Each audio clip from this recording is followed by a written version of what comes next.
SuperTalk Mississippi Media production. Toyota of Brookhaven has been voted best new car dealership in Southwest Mississippi 4 years in a row. Come see the difference. Exit 40 Brookhaven or online at toyotabrookhaven.com. Great service, great savings. At Toyota of Brookhaven, we deliver. This is Gerard Gibert, and thank you for listening to Middays here on SuperTalk Mississippi.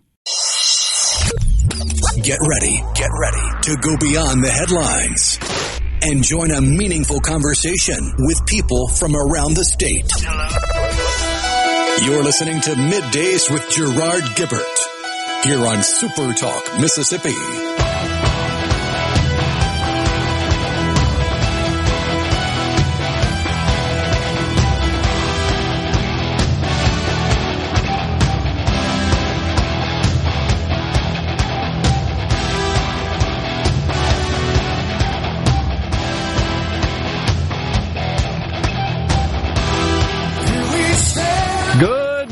Everyone, and welcome to Middays SuperTalk Mississippi. I'm your host, Gerard Gibert, along with Rhino in the Element Wealth Studio, guiding you through the middle of your day with facts, fodder, and fine music on this Hump Day. Heck yeah. One thing we learned yesterday during the Pete Hegseth hearing, it was fascinating to say the least, but perhaps my favorite moment came when Senator Markwayne Mullin of the great state of Oklahoma, he was flanked by the old coach, Tommy Tuberville, was in the background, who just had a smirk on his face, as Markwayne Mullin gave the Democrat senators a little dose of their own medicine. If you hadn't seen it or heard it, folks, it's entertaining. He dressed down old Tim Kaine, didn't he? Because, of course, the Democrats really wanted to lean into these accusations that Pete Hegseth had issues with alcohol in the past and even showed up for work drunk. And he said, did Senator Markwayne Mullin, looking at the Democrats, of course, that he knows that many senators have been on the floor casting votes while inebriated.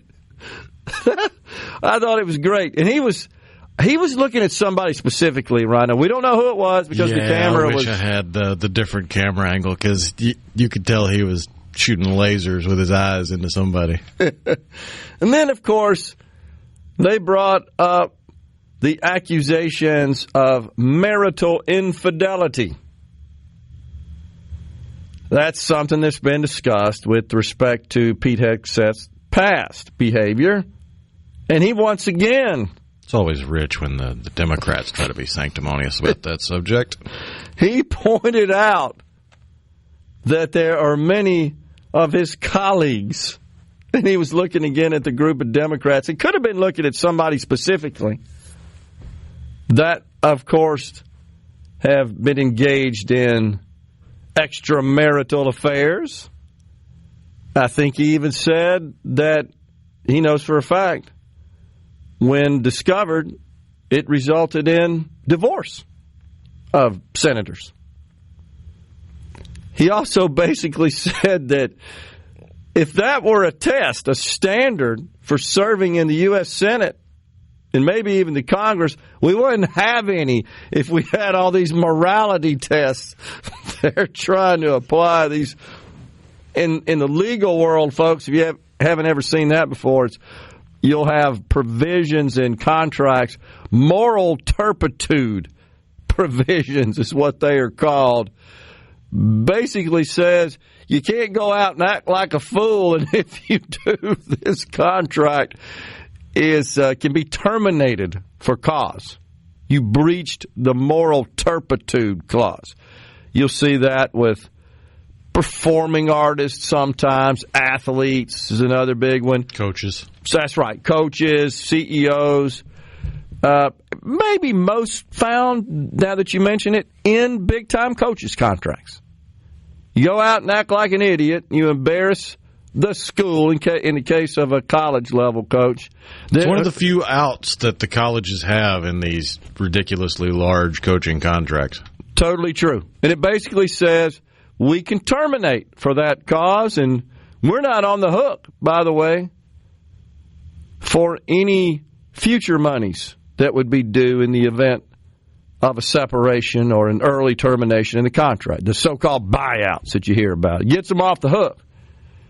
Yeah, we don't think you're coaching very well, and we want to fire you, and we got to pay you in accordance with the buyout provision, but not if you go act like an idiot, essentially. But I guess it was rich to your point that we have the likes of Tim Kaine, the senator from Virginia, who was Hillary Clinton's running mate. Big buddies with Bill. Yes, that's all you need to know. With respect to moral turpitude, Big Bill's picture could be right next to that phrase in the dictionary. But he was just calling attention to the fact that you guys act so sanctimonious, so pure. And look, it's perfectly legitimate to question a nominee for a position in the U.S. cabinet about any past moral problems or indiscretions. That's absolutely appropriate. But when they're advanced by and exposed by anonymous sources with zero proof, empirical evidence, that's different. But in the case of these senators, no, it's pretty much documented. It's established. It's known fact. That's different, in my view. I thought Pete Hegseth handled it with cool and composure and in a deft fashion. He knew what he was talking about. But Mazie Hirono, oh my gosh, she really tried to press him and really almost badger him, I would say, Rhino, on whether... Well, man, there were several that really... It's all political theater because they're going to say what they want to say to get their talking points, to use their buzzwords for their constituents and those that think like them. Nothing he says is going to change their mind or change their vote. So they're just grandstanding. And on the other hand, you got Republicans doing the same thing. Totally true. Grandstand. I mean, the votes are counted pretty much. It's almost a done deal at this point. Like, there's really just political grandstanding. But it is a bit telling that you do have people like Hirono and Duckworth and Warren and the usual cast of characters that have their own little skeletons in the closet, but they want to put on this performance as if they're saintly. No doubt about it. And where she really got belligerent and just, again, I would say insulting and badgering him. And I'm talking about this because there's an irony to it, and that's with respect to whether or not he had ever been in charge of an organization that was required to undergo an audit, a financial audit. And she really, again, pressed him, and he never would say yes or no because, like you said, it doesn't matter what he says. No matter what, it's not going to appease the... This was Tammy Duckworth, by the way, that was, I think, engaged in this conversation. And he never would answer the question. Have you ever presided over an audit? This is a big organization, $850 billion entity in the Department of Defense. Yes or no? Did you lead an audit? Yes or no? What are you afraid of? You can't answer it. Did you ever lead an audit? And she pointed out he's never led an organization with more than 100 people plus volunteers, except let's dig a little deeper. What sort of organization did he lead there, Rhino, of 100 people? Warriors, combat fighters with bullets flying around their head. I would say that qualifies him to serve as the Secretary of Defense more than any of these top brass people, some of which, of course, I give them credit, have been in combat, not so much lately. But here's the other thing with respect to this really pressing him to answer this question about an audit. According to my research, she has confirmed, voted for 6 secretaries of defense who have presided over the Pentagon during a period where they couldn't pass an audit. So what the heck good is it the fact that you have... she's worried about it now. I'm worried about it now. Not only that, let's look further. This from a United States senator who is part of a body responsible for overseeing the budget of the United States government, who's generated a $36 trillion debt. Oh, you're great. You've been so fiscally responsible. Is that just rich or what? Unbelievable. How could she do this? Well, they have no shame. Let's be honest. Ding, ding, ding, ding, ding. Oh, my God. The modern Democrat Party is the death of shame. You failed the moral turpitude clause there, Senator Duckworth. Pam Bondi on the Hill right now being questioned. We got Russell Bozeman, State Forester, at 11:05. Lieutenant Governor Hoseman at 12:05. From the Seabrook of Middays with Gerard Gibert is brought to you by Covington County Hospital in Collins, where your health matters. Gerard Gibert. He keeps his classified documents right where they belong. Inside a Journey record jacket from the 1980s. Gerard Gibert, SuperTalk Mississippi.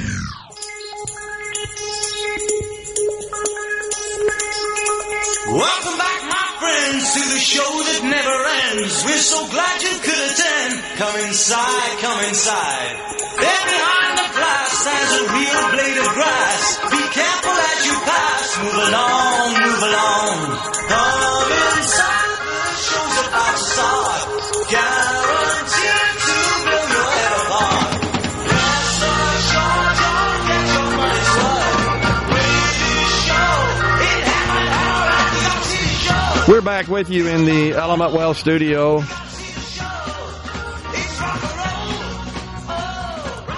So, the bill passed yesterday. I'm laughing, and here's why. Because a bill passed the House yesterday that would prohibit biological males, also known as dudes in dresses, playing in sports against girls and women. Just basic common sense, in my view.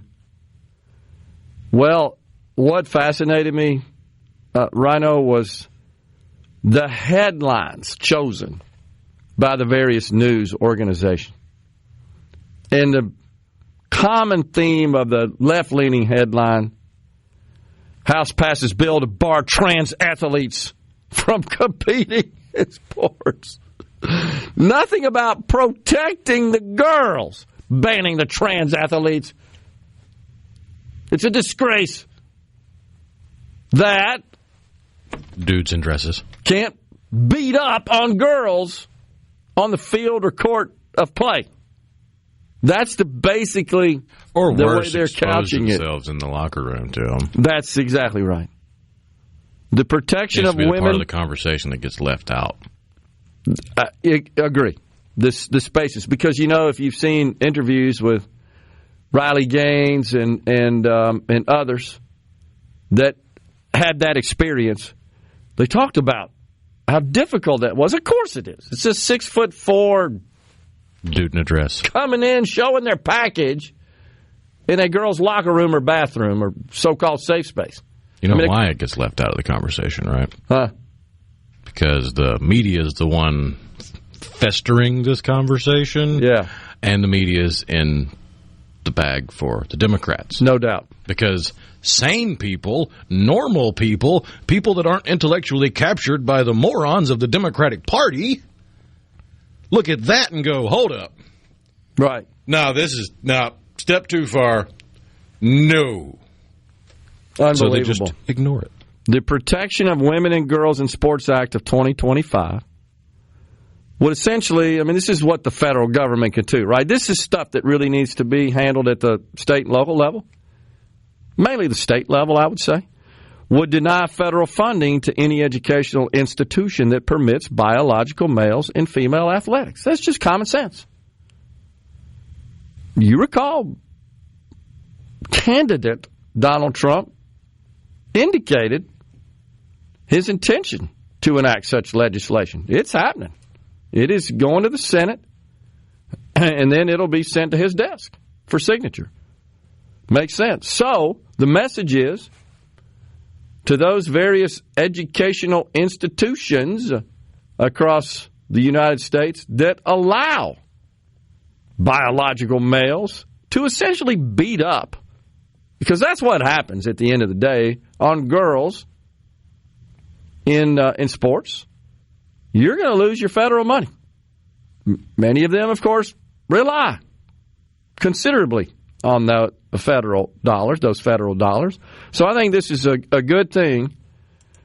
Some Democrats actually joined in with Republicans to vote for this legislation. I think they see just how nutty this stuff is, and more importantly, it's in their political best interest, let's be honest, to vote for this, because they were elected in districts that swing, could go either way, and I think the tide is very much in favor of this prohibition, of this legislation, unless you're from a seriously deep blue wacko district. AOC, she wasted no time, of course, going to the podium there in the House and unleashing a tirade of criticism on Republicans and, of course, others who supported this legislation.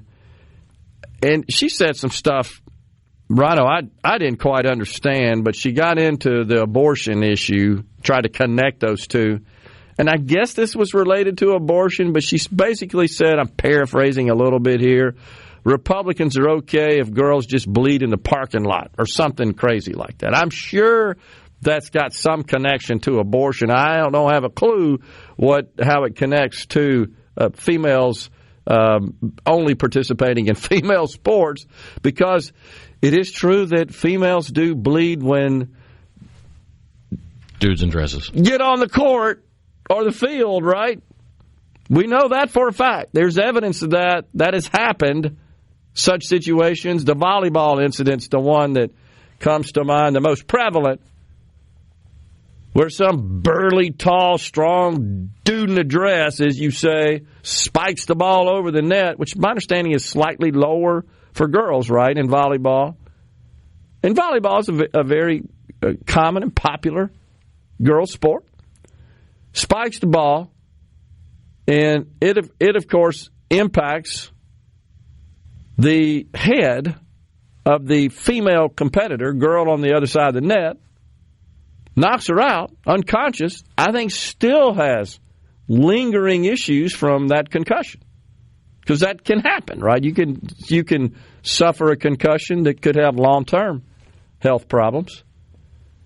But they're fine with that. We're protecting the transgender, the single one out of 8 gazillion. We protected them. Forget about the fact that they caused serious physical harm. Unbelievable. Also, that society would bend over backwards and enable them in their delusion. I guess so. It's incredible to think that they believe that's okay. But she went to the well yesterday, and she raised Cain about it. It really is incredible, and it was shocking to see her just beat the podium and admonish and scold the Republicans for supporting this legislation. And I can only estimate that you could do that in her world, in her district, and everything would be just fine. Because she did, and I guess there will be no political repercussions because of where she stands on that. Likely because her constituents are made up of more bleeding hearts than normal sane people. I think that's absolutely right. It just seems like that she's perfectly okay if girls are beat up by guys that are pretending to be girls. Wrongly think they're girls, I guess is what you'd say. Man, oh man, she got pretty fired up. But I think it's good that this legislation passed. I think it's wildly popular. Polls have shown the vast majority of Americans, without respect to their political affiliation, support this idea. And so now we have a bill, it passed, which I think is evidence that the Trump agenda is getting rolling. So we have somebody on our text line that's just not happy about the way we are calling things this morning. It's funny, folks, how some people will just show up randomly. We've seen that before and send us messages, and that's fine. We welcome all messages. 601-879-4395. I need to do a better job of passing that on to the audience. That's the C Spire text line. Says, there ain't nothing wrong with dudes in dresses. Get over it. Completely, 100% missing the point. And clearly this is a person who hasn't ever tuned in and heard our position on this issue. If a dude wants to wear a dress, I don't want to speak for Rhino here, but I think we align on this position. And they're an adult, and they're not being forced to do so. I'll give you those caveats, those qualifications. Knock yourself out, no problem. But as far as competing in female sports, no, that's wrong. That is totally wrong. That's what this person doesn't get. They're only I suspect hearing. There's a lot this person doesn't get. That's probably true. But I think this is a typical of the left, is it not? They only focus on the little pieces of information. And they argue in bad faith. And completely right. It's the only style of argument they have. Well, what happened to the refrain we hear out of them on a regular basis where they're scolding and lecturing us? You've got to contextualize it. Don't we hear that all the time? They're not understanding the bigger picture here. And that's part of the problem. It's because they have the minds of children. Unbelievable. Dudes in dresses are normal people. I promise, I hope someday one of y'all have a child or grandchild that cross dresses. You don't get it. You just still don't get it. This is about athletic competition, not about the dress. That's just part of how we describe it. Good grief. We're coming right back with more in the Element Wealth studio.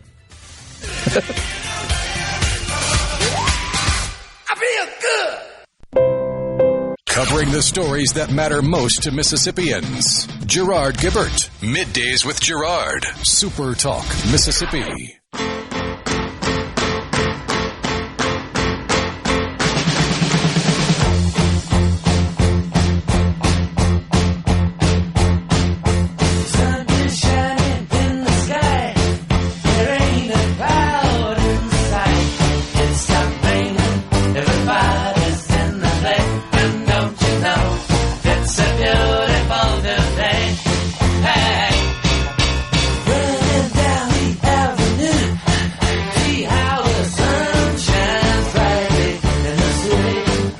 We're back with you in the Element Wealth studio. Once again, Russell Bozeman, state forester with the Mississippi Forestry Commission, joins Middays at 11:05 today, and then it's Lieutenant Governor Delbert Hosemann at 12:05.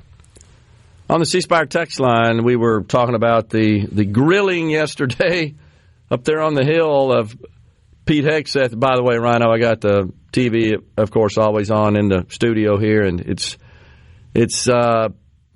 Pam Bondi, the nominee for U.S. Attorney General.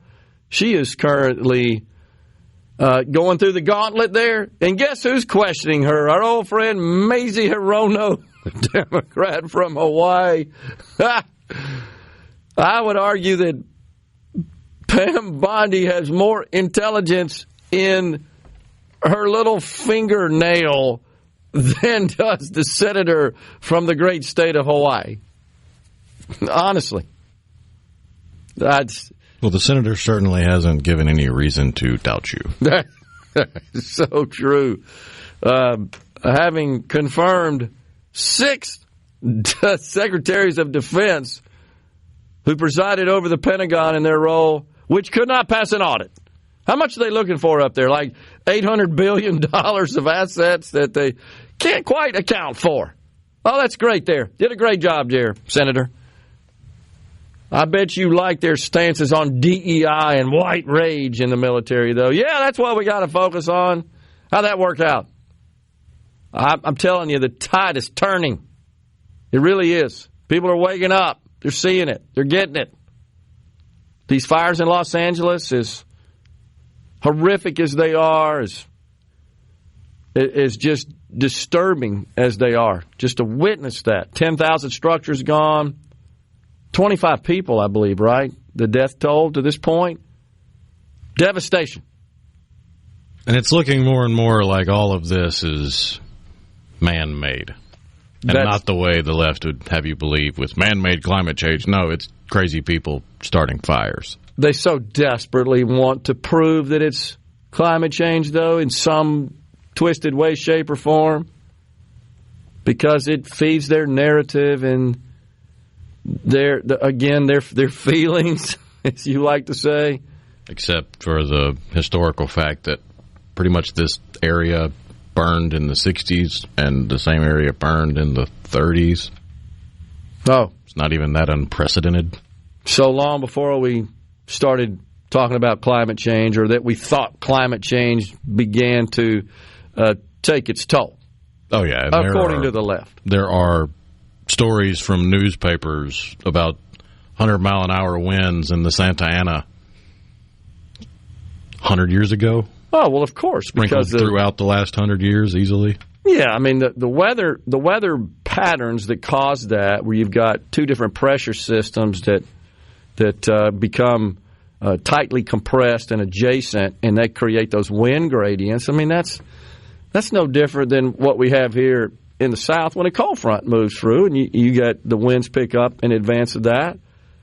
And that's because you've got the different weather systems that are colliding, if you will. It just seems like historical facts. The facts fly in the face of the unprecedented narrative and the unpreventable narrative. Oh, geez, exactly. So they're going to try to ride that train, no doubt, for political expediency. But it's a ruse. It's untrue. What is true is sheer incompetence in government. But they wasted no time getting some legislation passed up there in Sacramento to Trump-proof California. That's more important, right, than, I don't know, preventing fires from destroying people's lives. Now they're the tune of $150 billion beside the human cost of 25 people. And, of course, that's just and I'm certainly not trying to downplay that. That's the cost in terms of the perishing of those people. But lives are ruined, many of them. And irreplaceable mementos. You can rebuild structures. Sure, I get that. That's easier said than done, of course. But nonetheless, I think this is starting to influence people who have gone along with leftist ideology, that now see that, yeah, this really isn't producing the best outcomes. And, of course, Kamala had some dang word salad yesterday that is completely that you're completely unable to understand. Of course, that's par for the course for her. Every time she opens her mouth, I breathe a sigh of relief that we dodged that bullet. Exactly right. And even more unthinkable is the bitter, petulant, aggrieved Joe Biden. Good grief. How many days we got left? 5? To endure that? He's still trying to convince people how great he was. His foreign policy was so good.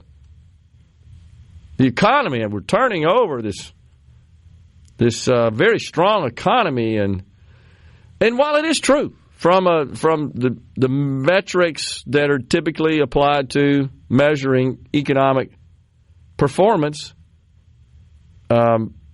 GDP and earnings and so forth. We got great earnings reports this morning from the banking sector, and that's driving the dial up. We also got inflation that came in line with expectations.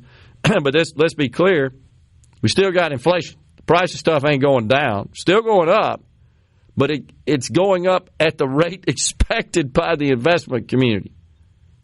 And so that basically tells them, well, maybe the Fed won't raise rates to curtail inflation, because last week when the market was tumbling downward, that was the sentiment largely held in the investment community that, man, this inflation thing is still affecting us, and the Fed is likely not only to pause on pulling rates back, but there's a good chance they're going to increase rates. That was believed quite strongly in the investment community last week. Today, the latest CPI data for December suggests, well, maybe inflation is staying in line with expectations and the Fed won't increase rates, but it's not likely to decrease rates. And the market is reacting positively to that.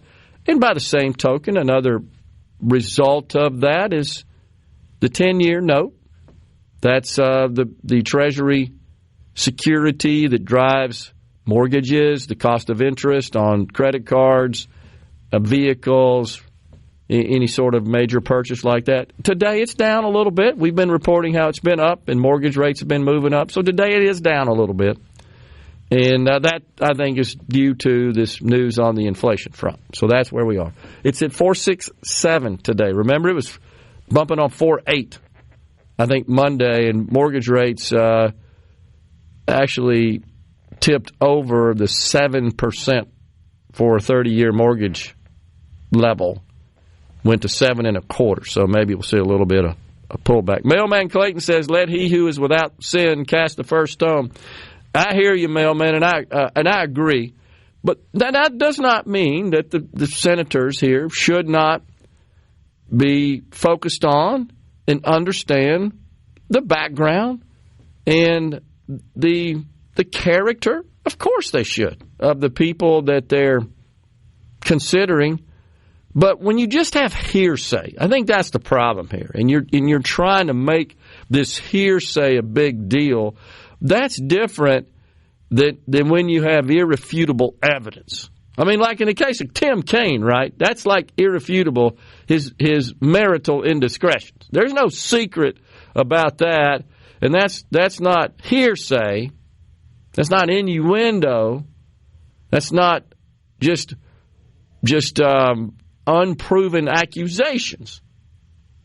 That's vetted. That's proven. That's different. And if he were the nominee, it would be appropriate to bring that up, and it would be also appropriate to feel as a senator, I got some concerns about your background from a morality perspective. Now, it's also true that people they commit sins, and they do bad things in their life, but then they turn their lives around. Mark Wayne Mullen, you remember Rhino and his little diatribe yesterday where he was scolding the Democrats, actually said, "I'm alive today because my wife and my Savior, when I turned to the Lord, I was able to turn my life around." And he said that yesterday. "I'm alive today, and I'm lucky because she loves me.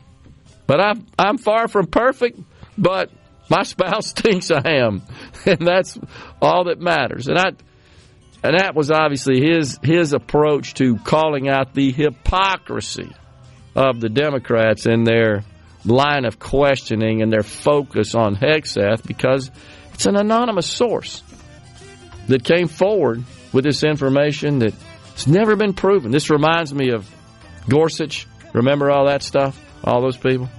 I hear you, though, Mailman. We're coming right back in the Element Wealth studio.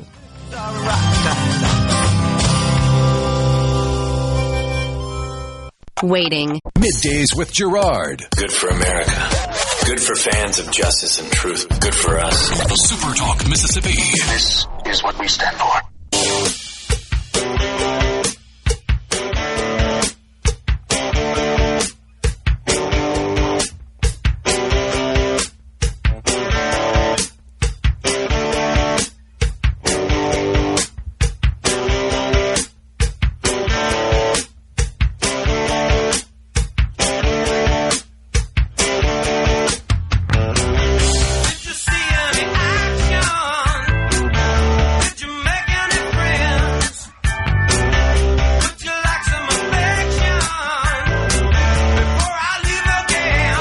So a new wildfire warning has been issued in Los Angeles because of the high winds sweeping through the area again. I think that's today and tomorrow. Man, we pray that the spread and the damage is minimal. They got enough problems to deal with, and just looking at the images is incredible. On the break there, on the channel here in the studio, there was video of dogs that were finding human remains among the rubble, amid the rubble. So that's so disturbing. Let's see, what else we got? You have some Republican podcasters saying it's the lasers again, not man-made. Huh. I hadn't heard that. I'm not sure who those podcasters are. Also say it goes to show, this is on the C Spire text line, that Republicans don't care who serves in the White House as long as there's not a Democrat or black. Bad behavior is welcomed on the Republican side. Defend it to the end. A real CEO wouldn't hire either one of these people with those allegations against them. That's 100% horse hockey. That's what that is right there. It's not even worth responding to, honestly. I hope you enjoy your day. I just broke the law on the C Spire text line. Oh, cut a tag off of a new pillow, says Mike from Brandon. Also, there was an exchange, an entertaining exchange between Liz Warren and Pete Hegseth. Here we go. In other words, you're quite sure that every general who serves should not go directly into the defense industry for 10 years. You're not willing to make that same pledge? I'm not a general, Senator. Oh, Senator. He's so good. And was it Tupperville right after that called him General Hegseth? Mr. Hegseth? That's right, Mr. Oh, man. Chad Van Cleve says, maybe we should set an age limit for dudes in dresses to compete in women's sports. 65 years old. I tune in to see those girls make a fool out of the dudes in a dress. Well, I can tell you this, Chad. I've been to some LPGA golf tournaments. You guys know I love to play golf. Yeah, I don't think I could beat any of them. They maybe when I was younger, but certainly not today. They're pretty talented, but no doubt they can't strike a golf ball the way a man can. They would get slaughtered. Now, on the other hand, remember we talked about this, Rhino. There is a male golfer who seeks to play on the LPGA tour. I can't remember where that landed. I do recall there was like a letter from like over 200 members of the LPGA that protested the LPGA's consideration of allowing, and I know he did tee it up playing some tournaments, and it was just so clear that this is a big, strong, burly guy that's playing golf and would be average to below, struggle making any cuts on the PGA, but could readily compete with the females on the LPGA. And I know they all, again, expressed their concerns to the LPGA people who make those decisions, executives and management there. I'm not sure where it landed. Yeah, it was about a month ago now that the LPGA and the USGA set out guidelines requiring players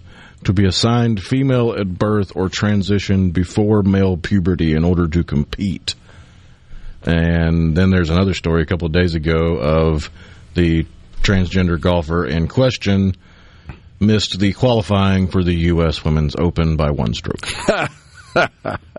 So the biological women defeated this biological male. So I would, based on that, I would submit that person wouldn't qualify for the PGA. There is a qualifying process you have to go to. They just don't let anybody show up and tee it up and play. You got to go through what's called Q school, and it's grueling, and it's difficult. It's a skills test.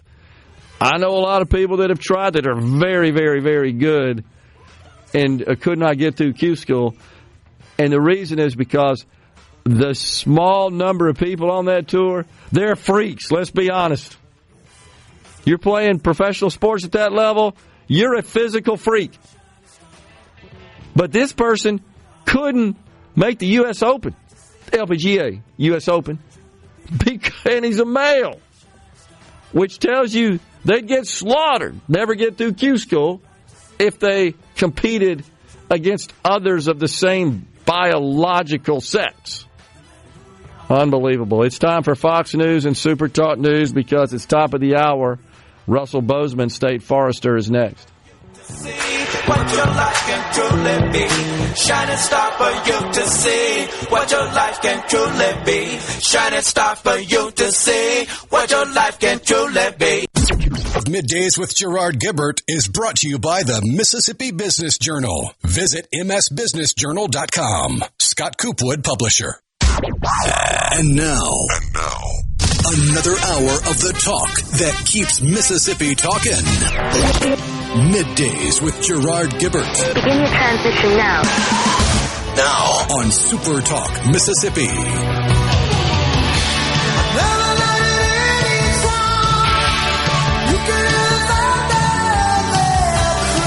Welcome back, everyone. Hour 2 of Middays, live from the Element Well studio on this Hump Day. It's our pleasure to welcome now Russell Bozeman, State Forester with the Mississippi Forestry Commission. Russell, good to see you, sir. Hey, Gerard, good to see you as well. Appreciate you having us on today. We appreciate you joining us. So we wanted to kind of get an update from the Forestry Commission. I guess the first thing that comes to my mind, just with my eyeballs here in the state of Mississippi, is the vast amount of trees, and especially pine trees that are very common in our area, that succumb to the drought over the last couple of years. How are we doing there? You're right. We did see a fair amount of pine mortality as a result of the drought. The drought weakened the trees. We had some little pine beetles that helped facilitate a little more mortality throughout the state. So we do have a good number of dead pine trees in the state, which, when you start referring to wildfire, also become known as fuels. Yeah. Well, is that not what we're witnessing in California? I mean, what are your thoughts about that? And I guess first, have you talked to anybody in your world out there to just kind of get even a deeper understanding of what happened, what was right, what was wrong, and how we got to where we are? Is that something being discussed in your orbit there?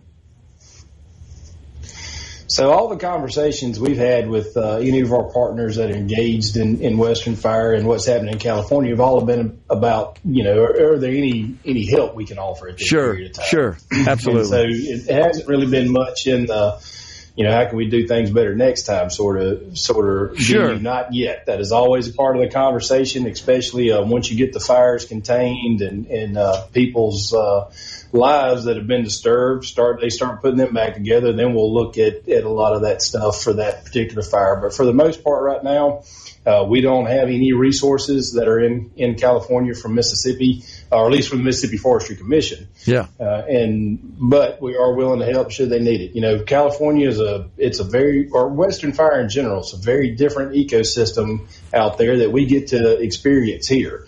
The Southeast is known to have plenty of rainy days, which certainly helps our vegetation and grows these magnificent forests that we have.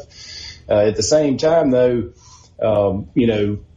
like for a big problem they've had in California was wind. And so fortunately, we don't have a lot of 80-mile-an-hour wind days in Mississippi as well. Yeah. And any fire that gets started with that kind of wind, you just need to stay out of the way of it.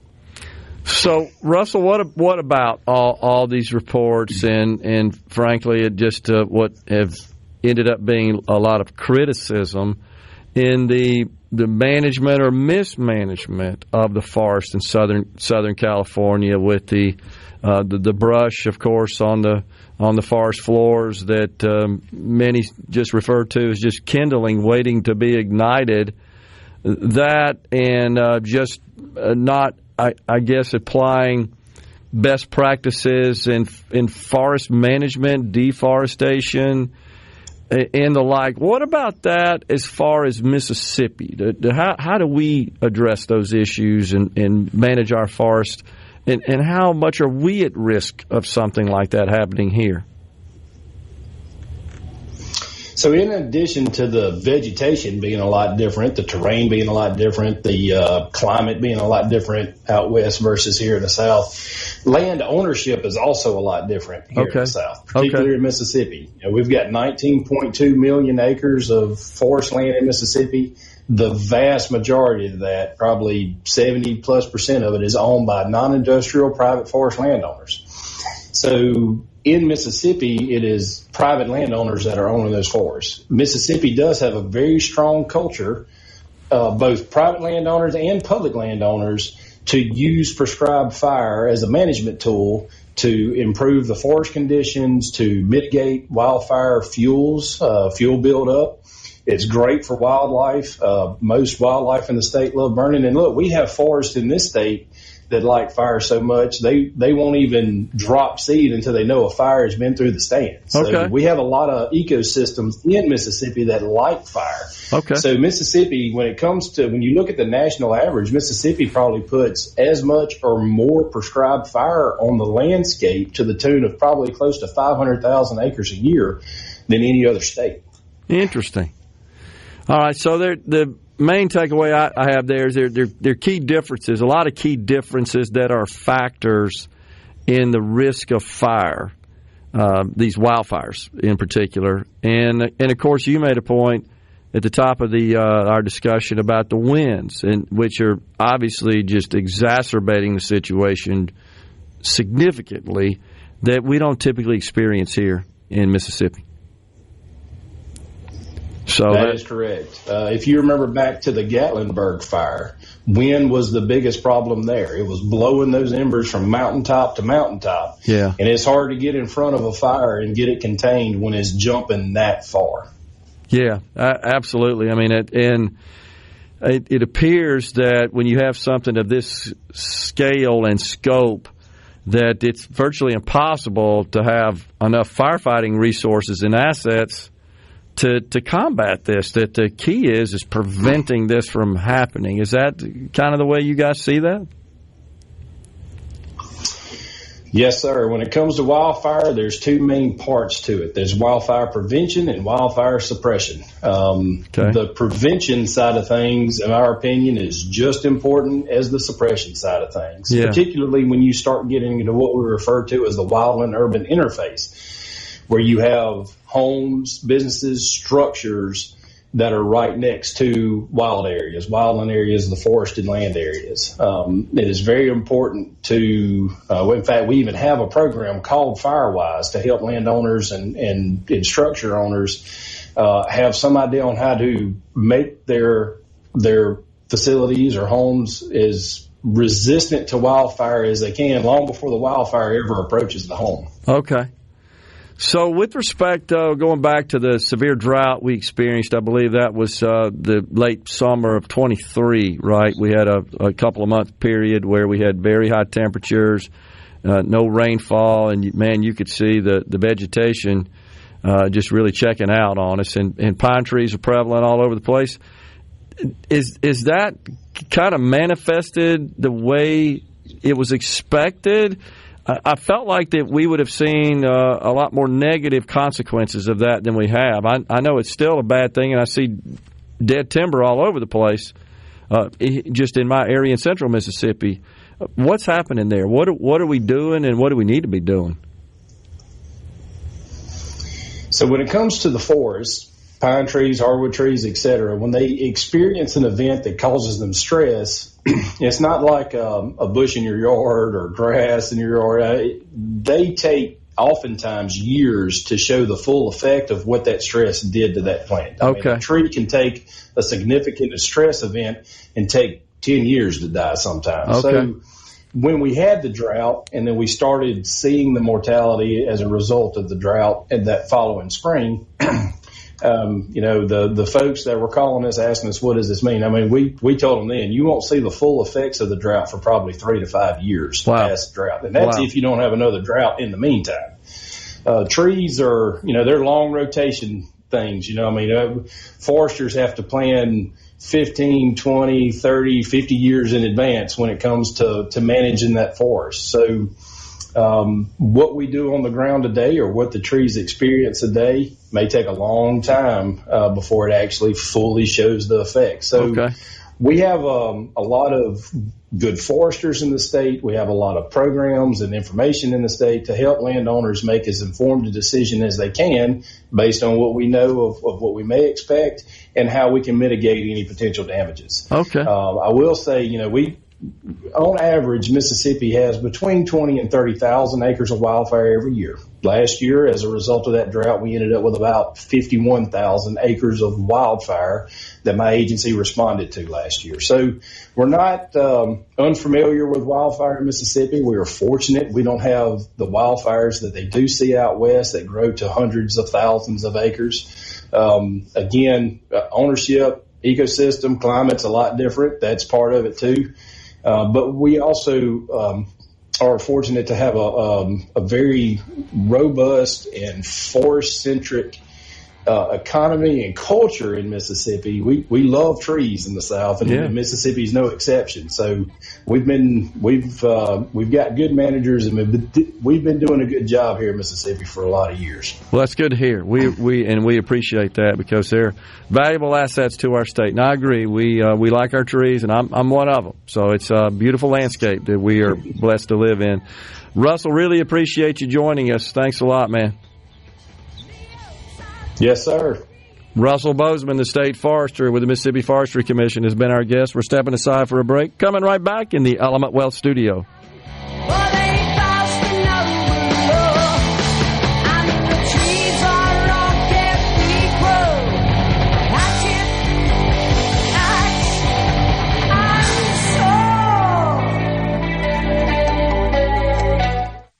From the city, the talk that keeps Mississippi talking. We're rolling. Hit it. Go. Play it. Middays with Gerard Gibert on SuperTalk Mississippi.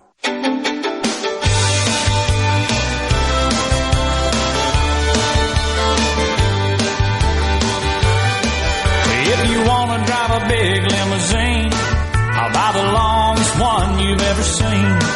I'll buy you tall, tall trees and all the waters in the seas. I'm a fool for you. If you want to own a great big mansion, well, I'll give it my utmost attention. I'll buy you tall, tall trees and all the waters in the seas. I'm a fool for you. Well, I'm a fool for you. It may take a while, but I'll prove it's true. Well, if it's loving you want, well, I've got it. If it's money you want, then I'll get it. I'll buy you tall trees by the great Alan Jackson. Perfect. Amanda from Pike County says, Gerard, there are other ways to tell how people are doing money-wise. I'm a custodian for a big church in Pike County. I've been sweeping and picking up heels from shoes lately. Lets me know that folks are making do. Wow, thanks for sharing that, Amanda. That's I never really thought about it from that perspective, but that is instructive. And there's no doubt that people are still enduring the pain of the inflation that has ravaged many households in this country, and it's absolutely true that it has moderated and been relatively stable for the last several months. But let's be clear, the price of stuff's still going up, still have inflation. And that is typical. It's just not at the rate it was when we really noticed it, I guess, back in 22 in particular. As I recall, that was the peak. I think I'm right on that, Rhino, like June of 22. Isn't that when we hit the 9% mark and everybody was rightfully grousing about that? Sure, of course they were. Their wages weren't going up, but the cost of living was. That causes problems in the vast majority of American households. became an issue. It was certainly the top priority to voters in the 24 election. They wanted to see that addressed, and they felt like that the Biden administration was largely responsible for that and really didn't seem to have a plan other than price controls. I mean, if you looked at and listened to candidate Kamala Harris's proposals on how to address that, of course, to the extent she could even articulate it, it was price gouging, right? Price controls. That's how we're going to fix inflation. We're just going to tell people to sell stuff at a lower price without having a clue of the consequences of that and how that would filter through the overall economy in a very negative way. But the president-elect's plan, and he's been steadfast in this, is to unleash the American energy industry. That's the main thing, honestly, that government could do, which has been suppressed under the Biden administration. And I think this slate of 100 orders that are scheduled to be signed by the president-elect Monday, after he is sworn in, includes among the slate numerous orders reversing Biden administration policy on fossil fuels. The hope is that would boost supply, and that would bring the cost of energy down. And the cost of energy is a key input to virtually everything, not virtually everything we consume in some way, shape, or form, goods or services, requires energy. And if we can get the price of that down, that should, at a minimum, be disinflationary. I wouldn't go so far as to predict deflation, just a moderation and a curtailing of the rate of inflation. That would be disinflation. So that's the main policy area where the government could help get the price of stuff down. And then, of course, the onerous regulations across the gambit of other industries that all increase costs to businesses, and they have to recover those costs somehow in their operating model. That's going to be crucial, and I think a key element of these policies. By the way, it's breaking right now, folks. It appears that Israel and Hamas have reached a ceasefire deal and a deal on the hostages. And President-elect Trump just posted on his social media platform, Truth Social, that he expects the hostages will be freed, soon. This feels just like Ronald Reagan. Remember what happened there with respect to the Iran hostage situation? Ronald, help me out. Did it not happen like that day?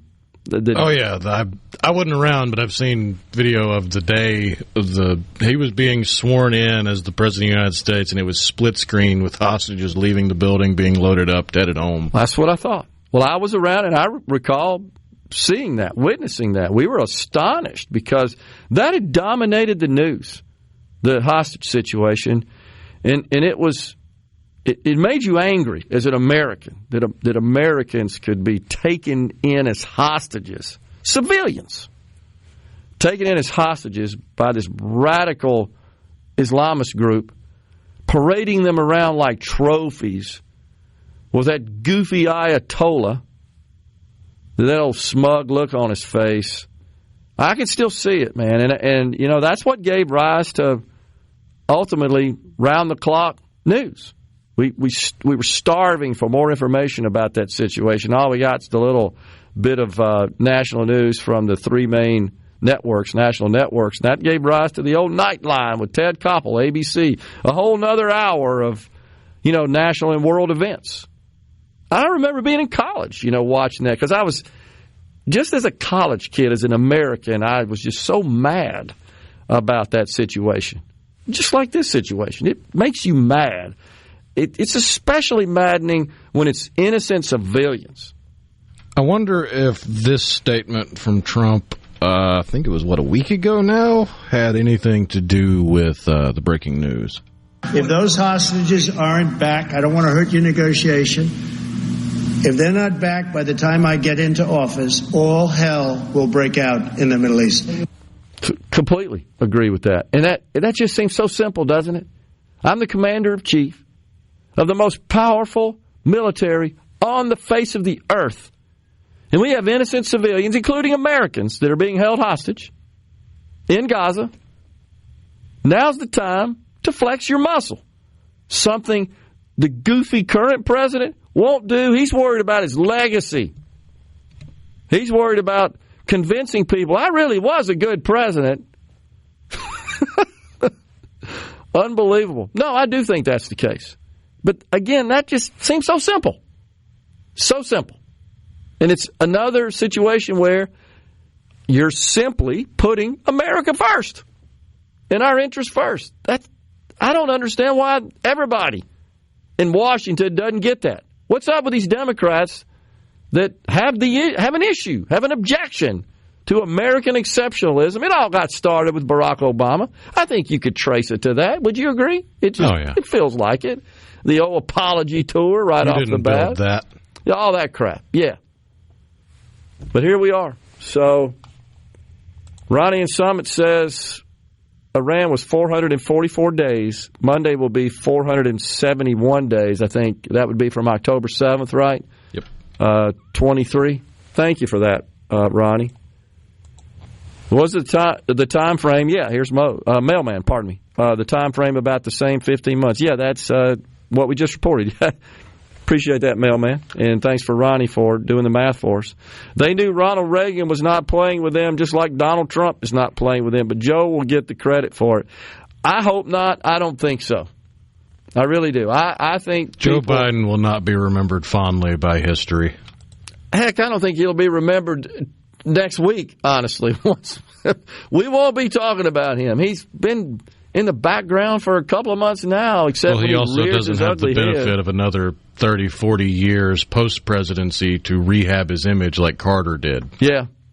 Joe Biden's going to go out like a failure, and he won't have time to recover. That's a good point. Plus, at his age and his lack of energy, I don't think he can do a whole lot, honestly. William and Brandon just shared with us, reported the same thing you did. It was a split screen on TV, Reagan being sworn in on one side, and after you guys said that, I completely, totally remember that now, watching it live, and hostages being released on the other. I remember it well. So, let's see. What happened to the drone invasion? That's John and Risen. Man, that's a great question. Drone Gate, what happened to it? Well, if Tucker Carlson's to be believed, the U.S. military destroyed a Chinese spy satellite that was controlling the drones from space. Okay. That's actually a plausible theory, I guess. I'm saying that, Rhino, simply because of the aircraft that flew over the entire dang country. What balloon. Was it? Right. That's right. The balloon. Thank you. I couldn't remember what it was. And it was flying over military bases and other points of interest across the U.S. landscape and delivering information, and our president was clueless. Coming back with more in the Element Well studio. Talk Mississippi. I'm ready. Ready here. Middays with Gerard Gibert on SuperTalk Mississippi.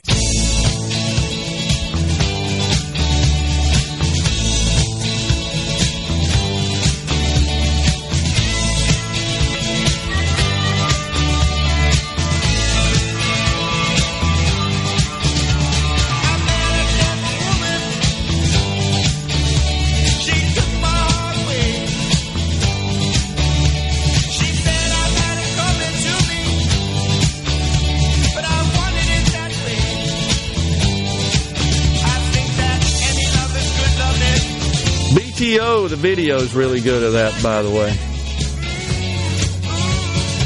That's some guitaring going on. So, it's the big news right now, folks. If you haven't heard, Israel, Hamas have reached a hostage ceasefire deal. I'm looking right now at video, the streets of Tel Aviv, Israel. Celebrations going on. Of course, it's dark there. This is big, big, big news. Yeah, I do think that this is the Trump effect. How could you not at this point? And again, I was sharing in the last segment that this just feels just like the Iran hostage situation when President Ronald Reagan took over for Jimmy Carter, who just completely seemed lost. And it wasn't that he didn't care. He just didn't know what to do. He just felt like that he didn't have confidence. And the look on his face was one of insecurity about his decisions. As I recall, when I was in college, when he was president, after the hostage situation occurred, it just turned his whole presidency upside down, effectively. And I think, to a great extent, because he's kind of a passive person, which is not a negative, but it's almost like he hesitated to use the force. I would argue it is a negative when you're in charge of the country. I agree. I mean, I'm talking about just as a character trait in general, as a human. That's fine, but what has to be considered here is that when your passiveness gets other people hurt, killed, harmed, because bad people abuse the fact. And that's exactly what was going on.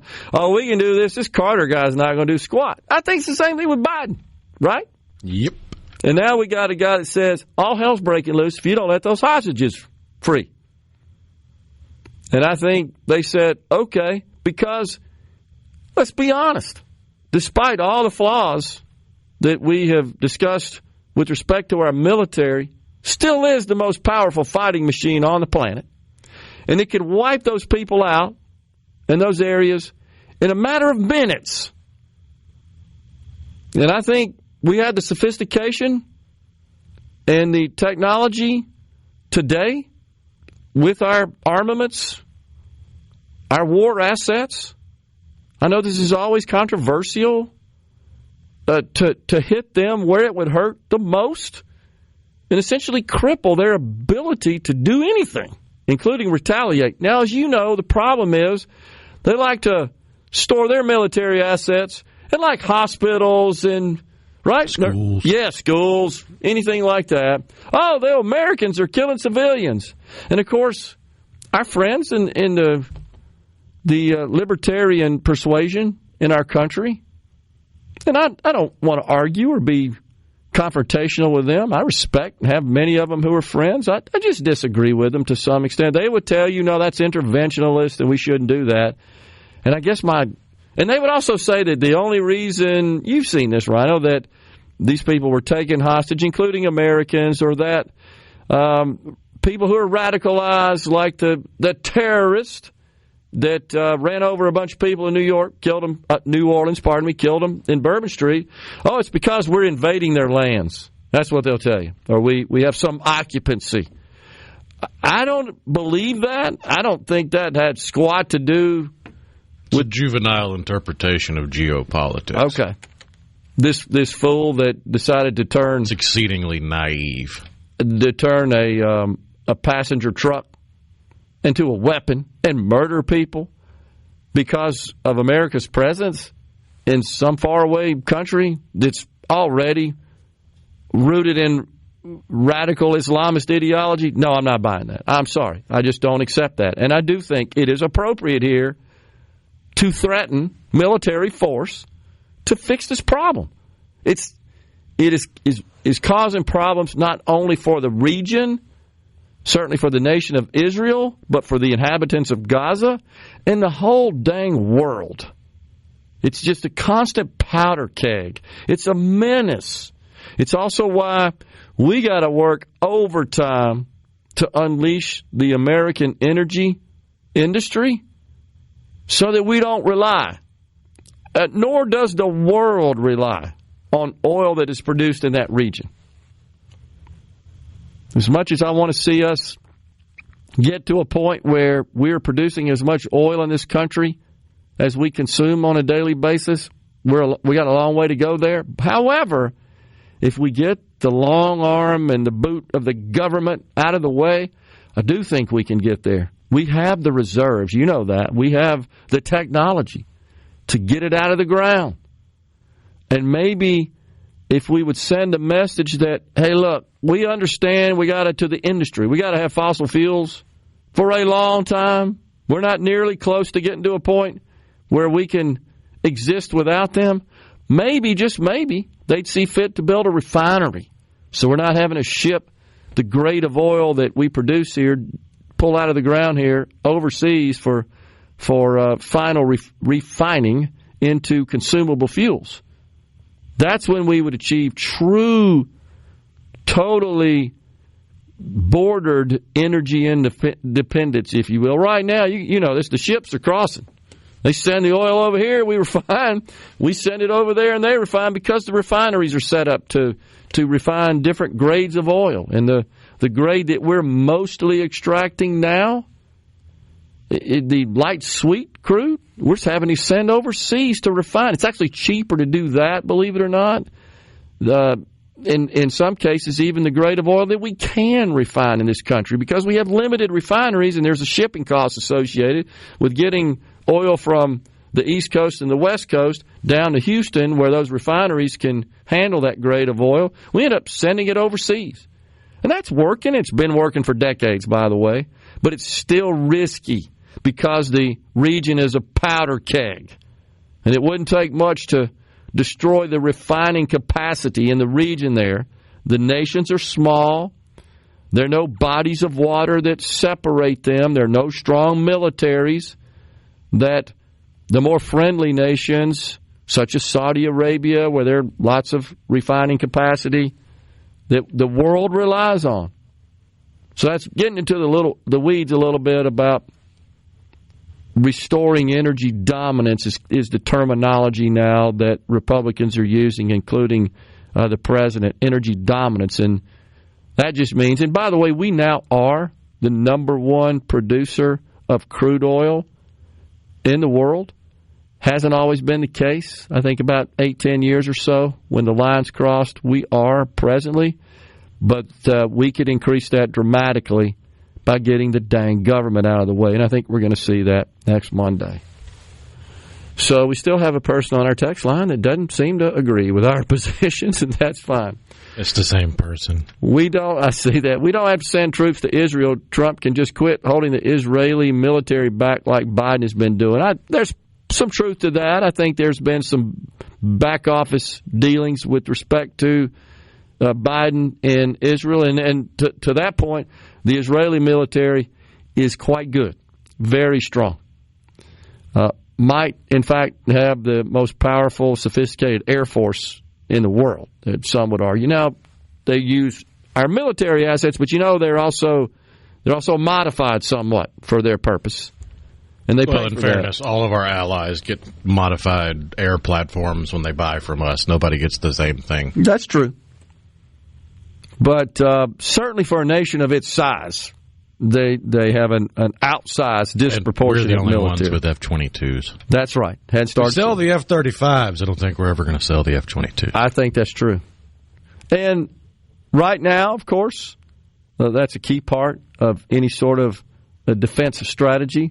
But as time goes on, the battlefield's going to change and warfare is going to change. I think we're rapidly approaching a point where digital attacks and digital confrontations are going to be the more modern type of warfare, and that can also wreak havoc, as it could, on any society, including ours, which is why it's important that we start hiring people based on their qualifications and not based on the melanin content of their skin, because we need really high-quality, smart, capable cybersecurity professionals to keep us out front in that regard. Because every single day around the clock, our adversaries in Russia and China are trying to figure out how to penetrate lots of our military and private sector systems and take them down. There ain't no doubt about it. When we come back, we're going to get back on income taxes and just tax reform overall in the state of Mississippi. HB 1 did pass the House out of committee. And I think it's being taken up on the House floor perhaps today.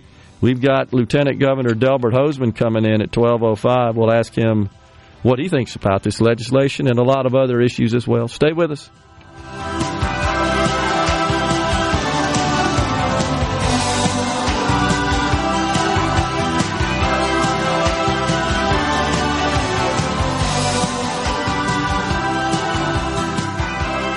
Your window tint. It's so awesome! Middays with Gerard Gibert.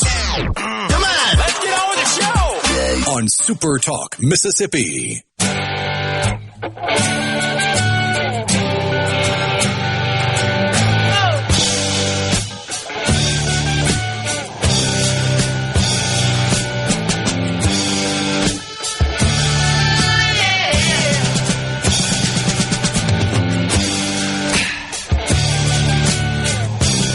Welcome back, everyone. A little David Bowie. Ziggy. We're back in the Element Well studio. Yeah, I'm still looking on the screen here. Celebrations taking place in Tel Aviv. And then I'm looking at, it's pretty dark, the video, Rhino. This is now the Gaza Strip. And I can't tell what's going on. I can't tell if this is live video of the hostages being released or not. Again, it's really dark. It's almost 8 o'clock over there. So. Yeah. And there's just not a lot of cameras, on the scene there. But good news. And the markets are rallying as well. That's just because inflation came in within expectations. We still got inflation with us. I think we're still going to have it. And I think the markets are saying, well, maybe this means that inflation is staying at least in check and around expectations, and the Fed's not going to have to raise rates later on this year, because that was the thinking last week, and that sent the market precipitously downward, sharply downward in a short period of time. Big sell-off. But back in business today, it's volatile, going to continue to be volatile, but up 636 on the Dow, 395 on the NASDAQ. Taxes. We got into that a little bit, and again, we got the Lieutenant Governor coming in. I just wanted to share some things that I have learned from digging into the legislation a little further, and just wanted to share with you kind of the schedule of when these various provisions would be implemented. So the plan is let's talk about the income tax. This year, the income tax rate, talking about tax year 2025, sits at 4.4%. That is the amount that would be levied on all taxable income above $10,000. 4.4%. Next year, that reduces to 4%. That in accordance with the tax reform package passed in 2022. And then that's terminal. That's it. That's all that the 2022 law does. Gets us to 4%. What this new bill would do is keep that same scenario in place. Right now, this year, 4.4, next year, 4. In 2027, the rate would be 3%. And then for all years subsequent to 27, the 3% would be reduced by 0.3% a year over 10 years until we finally get to 2038, where the tax rate would be 0. The income tax rate. All right, let's look at the fuel tax, a new sales tax on the retail sale of fuel. That would be implemented at 5%. Let me be clear, that's not an excise tax, which is currently 18.4 cents per gallon. That's what an excise tax is. It's a tax on the quantity of a commodity purchased. This would be a 5% sales tax. You buy $100 worth of gas, you're going to pay $5 sales taxes. Sales taxes. All that money would be transferred to the Department of Transportation. It's estimated to produce about $400 million a year of revenue for DOTD.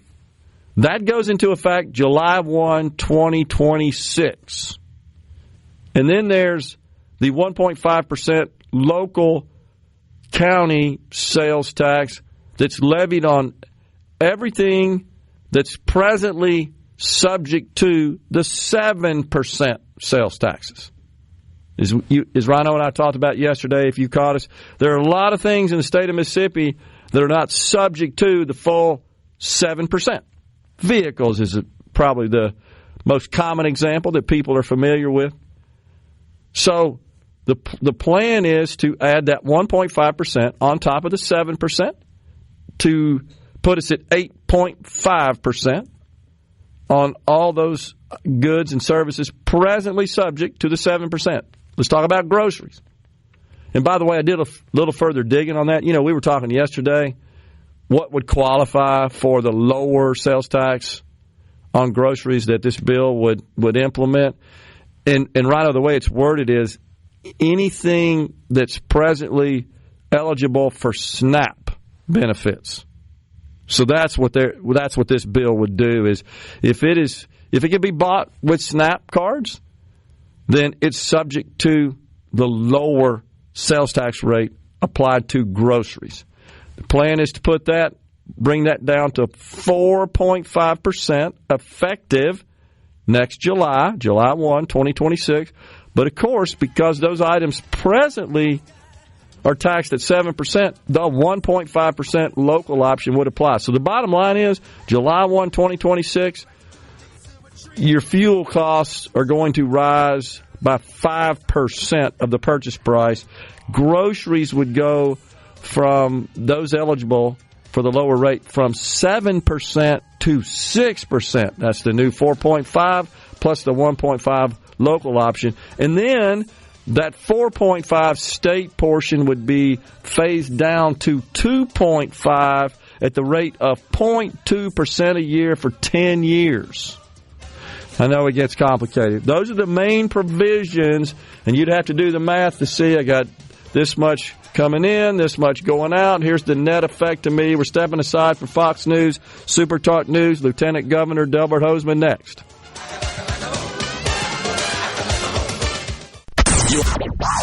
And now, the talk that keeps Mississippi talking. That's what I like to listen to. You're listening to Middays with Gerard Gibert here on SuperTalk Mississippi.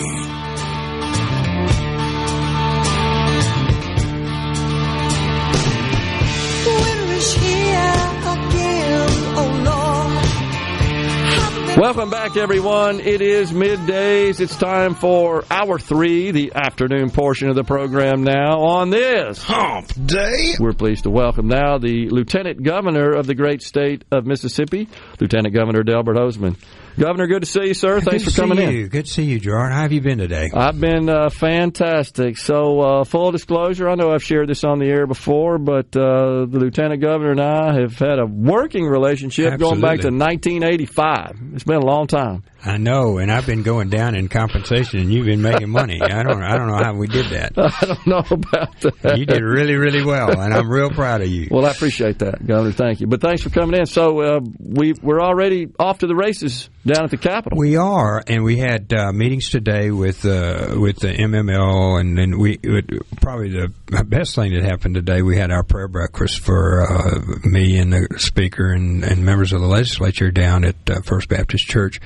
And I remarked to him, and we won't talk about other things, but I remarked to him that during the first week or so that we've been there at the Capitol and the Senate, we have prayers, as you know, open every session.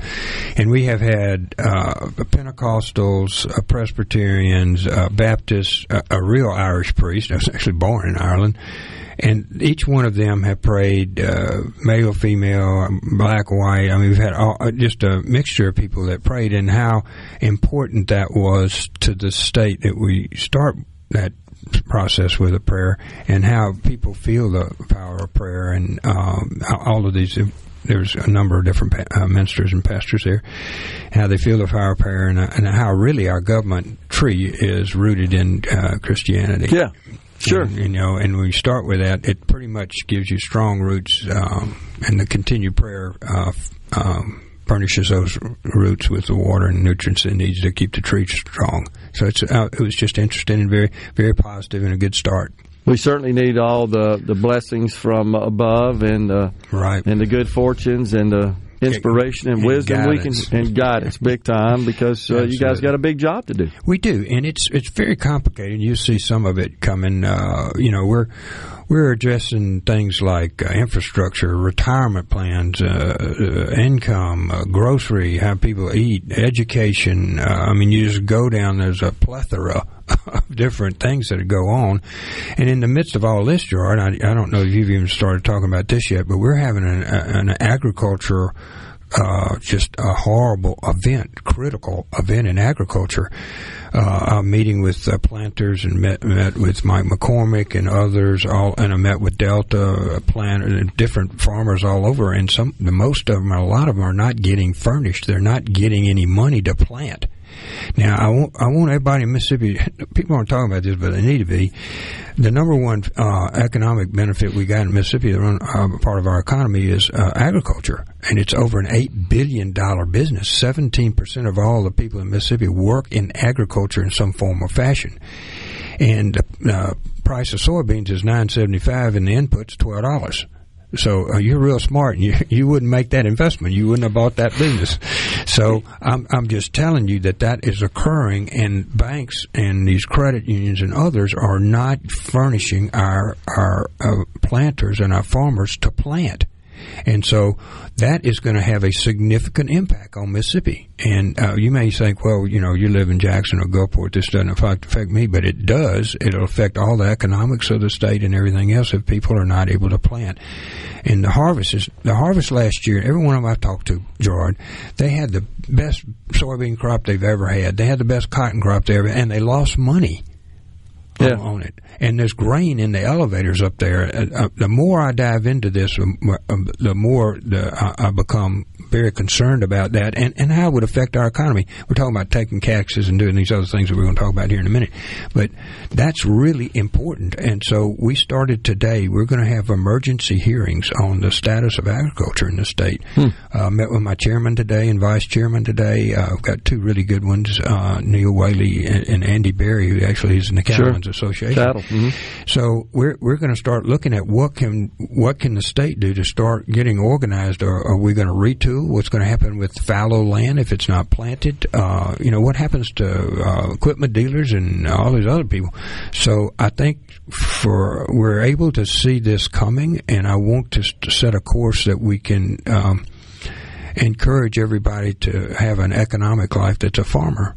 And that's coming, Gerard. It's bigger and bigger than the train. And it's been coming, as you know. I mean, it's his third year. You're right. It's kind of manifesting now, but we've been trending in this direction. So it's roughly a third of our state's GDP. Last time I checked. That's right. And then this is an international. This is not going away because Brazil has cleared enough of the rainforest to make Iowa, Illinois, and Indiana, already in production.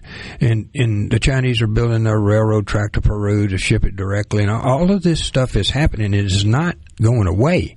I mean, this is happening this year, as you're right, about a culmination of about a 3-year plan that they've been having these losses. But now the alternatives need to be explored about what we're going to do with property and people going forward that may not be in the same business they're in right now. So just to clarify for our audience, and I'm going to provide an analysis and then just have you say whether or not I got this right. Mm-hmm. The farmers in general rely on bank financing to borrow money to put their seeds in the ground to before they harvest and sell that to the market and get revenue.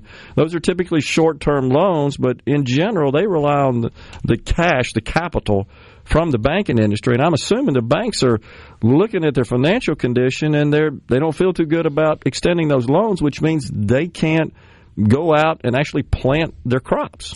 You're absolutely right, because farmers are the biggest gamblers we got in Mississippi. It's not in the casinos, it's in the farm industry. No doubt. So they borrow all this money, and, when you're going to go furnish, you're talking millions of dollars. You go borrow all this money to plant your 1,000 acres or whatever you're covered with, and then you harvest your crop and you sell your crop and you pay the banker back off and you keep enough to make a living or buy another farm implement. That is the historically way it's been. The last 3 years now, it's not going to be that way. And so the bankers, who are quite bright about lending money, started coming to me in August and said, Governor, we're not going to make the furnish loans this year. And I said, whoa, wait a minute. What do you mean you're not? No, we don't see a way for our farmers. We would actually be hurting our farmers by giving them money. Bankrupt them. Knowing, that's right. And some of these people are paid for their land. Are you really going to bet the ranch or the farm on this? Right.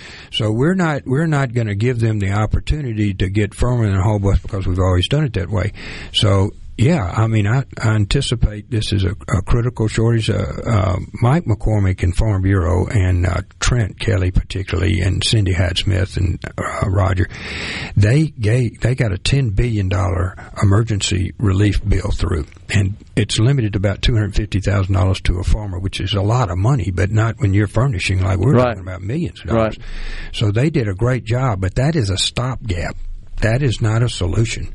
So I'm glad we got off on this. I don't think people are focused on it enough. The planters and farmers are, and the discussions I've had, they're talking about not playing. Yeah, which would be devastating for the state's economy, and honestly, that in a period where we're all sick of paying higher prices at the grocery store, not planning means a decrease in supply, which would cause the price of groceries to go up even more. Food, and until that happens, and you're right, the old guns and butter and Econ 101, until that price gets up to where it crosses to where we can make money off of it, they're going to sit. We're all going to sit. And I don't see that because of the worldwide. We're in worldwide competition for everything anymore. Sure. And then in our cotton, the different, I guess the different ways to make clothes anymore not all include cotton anymore. And, more nylon, all that stuff. Yeah. But in any event, I'm telling you that I'm exceptionally concerned about this. I've been working on it again this week, and then we're going to have our emergency hearings, and I would encourage you as those go forward for everybody to pay attention. Now, is this something that the House is participating on in the governor's office as well? I haven't talked to the House about this. The House has been, as you know from today's radio talk shows and whatnot, they've all been concentrating on the income tax portion, which is something we're going to concentrate on too. We have a proposal, as you know, to decrease the income tax. We want to continue the elimination of the income tax. How fast we get there or whatever, I guess it'll be debated over the next little bit, but I think we're all in unison about that. So their bill has been mainly on the income tax, and I've been a proponent of eliminating the grocery tax, and I think the House has come forward with that as well. So those two key issues are going forward. We have other issues that we'll be discussing. Okay. I want to talk about the pension plan a little bit. Whenever you get to that. Yeah, we're coming back with Lieutenant Governor Delbert Hosemann in the Element Wealth studio. Stay with us.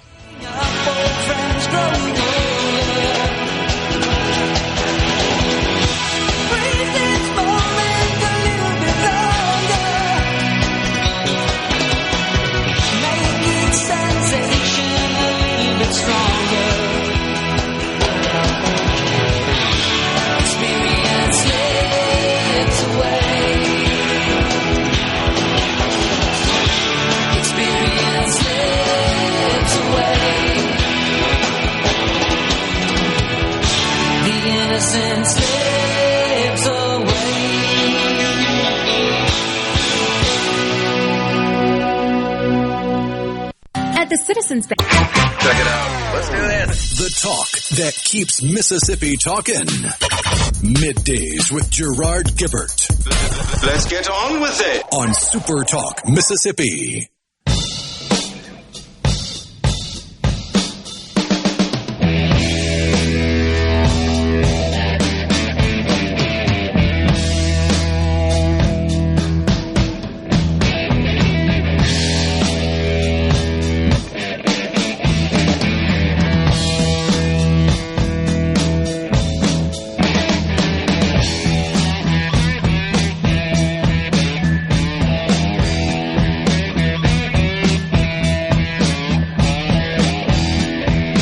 Back in the Element Wealth studio, we're chatting with Lieutenant Governor Delbert Hosemann. So, I'm glad you brought that to our attention. That should concern all Mississippians. This is some of those things. Sometimes, Governor, that are kind of out of sight, out of mind, and we don't really talk about that in the public.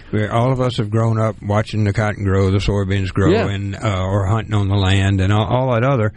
And this is a quantum difference. And I don't know that you want to spend a whole bunch more time on it, but I am so glad you're bringing it to the attention because it affects probably 1 in 5 Mississippians. Yeah, that certainly from the jobs perspective, of course, with the 17%. But we are an agribusiness state. I mean, historically we have been. Now we're making strides in diversifying our economy and increasing the GDP output in other industries. But the fact is, we're still an agribusiness state now. That's right. And it's the stable part of the business. That's always been stable. Our guys make money. They pay taxes. All of the things happen. They buy equipment, and they keep the equipment guys going, all that other.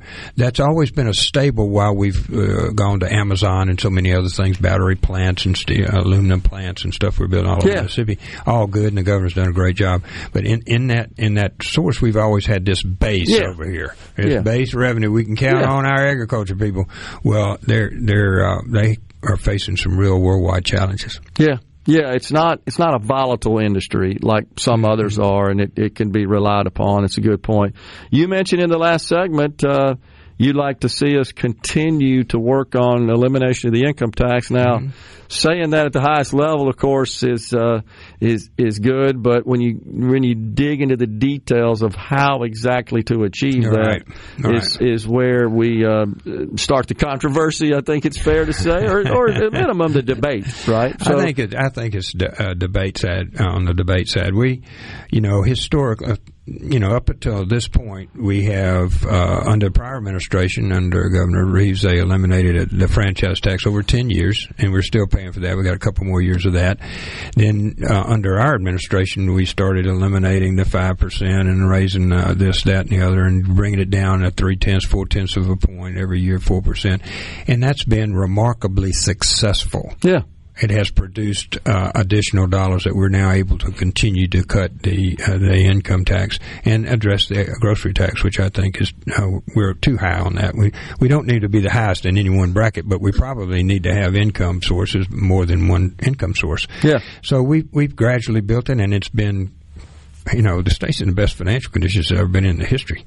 We're actually paying off debt, paying our teachers and funding education and cutting taxes. Now, since 1817, that has not happened in this state. So when you hear us talk about the nuances that we're talking about, how fast do we eliminate this, or how quickly we do this, or what percentage is that's really more of your old bailiwick, which was an accounting feature, because I think our philosophically we're in tune. Okay. I don't want to leave. I clearly don't want to leave the next guy or girl, lady here. I don't want to leave them like they left me with the pension plan. Now, in the 90s, we had a little extra money, and so they said, it's a great idea. We're going to add a 3% compound, and we're not going to fund it. And we're also going to bring all of our ex-employees in, so we're going to do this great thing for people. And now, 25 years later, we're $25 billion in the hole. Yeah, and all that was done, as you know, during the so-called dot-com boom, when you could just fall off a log and make money in the market. That's exactly right. Double-digit returns. Everything was wonderful. Well, you and I are senior enough at this point to recognize that these highs have lows and the lows have highs. Yeah. And so, in this regard, we're at the high here. We're doing exceptionally well, and I want to make sure that we don't handicap the governor, 20 years from now, saying, oh my goodness, we can't pay for education, or we can't cover a hurricane if it gets blown away, or we can't do whatever we need to do, or whatever the legislature at that time decides to do. So we've done the more gradual approach to everything. That's been our mantra from the Senate side, and I think it will continue to be. Okay. And when we go into those discussions about the income and the grocery tax and everything, I think you'll see cuts that you can see and feel, but also ones that allow us to have safeguards as we go along this road to make sure we don't get to somewhere and turn around and say, oops. now everybody's got to go back to a 10% or some other type thing. So I think properly planning that, we can do that. And then in anticipation of revenue, and then you have the things like just are happening now in agriculture. There'll be winds here. I mean, there'll be adverse winds to us. Either on the coast, it's probably not a good analogy, but somewhere else, there'll be difficulties. And we need to have a savings account, which is our rainy day fund, which is full right now, $700 million. We need to make sure that we've got a gradual approach to just about everything. A hurried approach and one that moves a lot of things at the same time sometimes will leave you with not the same projections that you may anticipate. So I think we're all going in that direction. I think we're in agreement on PERS. As you know, last year we were told it was $25 billion short. And so the legislature voted to put $110 million in the fund. Well, it's a 30-something billion dollar fund. And while $100 million is a staggering amount of money to me, at $35 billion, I'm not going to say it was a drop in the bucket, but it's it's less than 1% of the total assets.